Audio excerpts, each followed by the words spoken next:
So Cade was born on December 28th, 2011.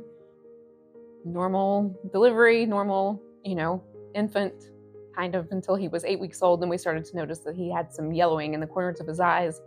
And he looked kind of tan, not really yellow, but just kind of tan. So we had some labs drawn at Columbus Children's. And within just a few hours, our pediatrician called and said that they had already talked to a liver specialist.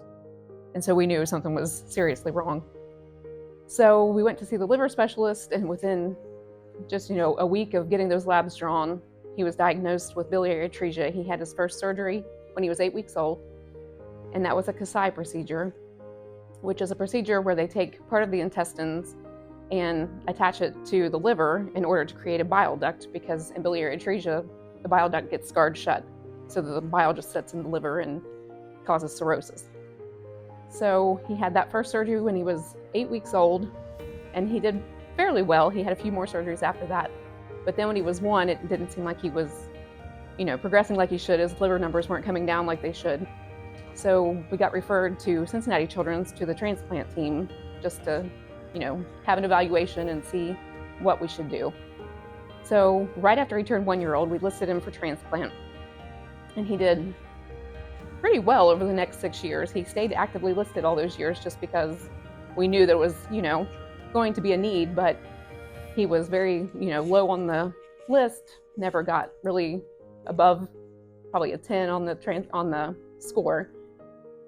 But then when he was 7, on April 1st, 2019, he started with a GI bleed at home. So we took him to Cincinnati Children's, and it ended up being a GI bleed they couldn't stop. So he stayed inpatient, pretty much in the ICU for the next 2 weeks. NPO, he wasn't able to even have a drink of water. We couldn't swab his mouth out with water. He couldn't have ice chips. So he's 7 years old, awake, not able to eat or drink for 2 weeks, and just bleeding every day. He would bleed, they would give him blood products, and it was a continuous cycle for the next 2 weeks. So even in that 2 weeks, we didn't see any offers for transplant. So things were becoming, more and more grim. His blood count staying lower and lower, and he's getting more and more transfusions. So they finally decided to list him status 1B, which is a status for, people who are going to imminently die if something is not done. So even after probably 3 or 4 days listed status 1B, we still hadn't had any offers. There was no, hope was becoming more and more dim. So then on the evening of April 14th, the transplant surgeon came to the door and said, "We have a liver for Cade."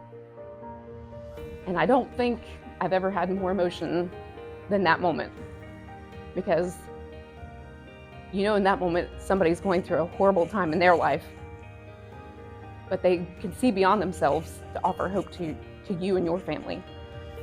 So I was so elated for us that there was going to be, this gift of life, this hope, but so sad for the other family.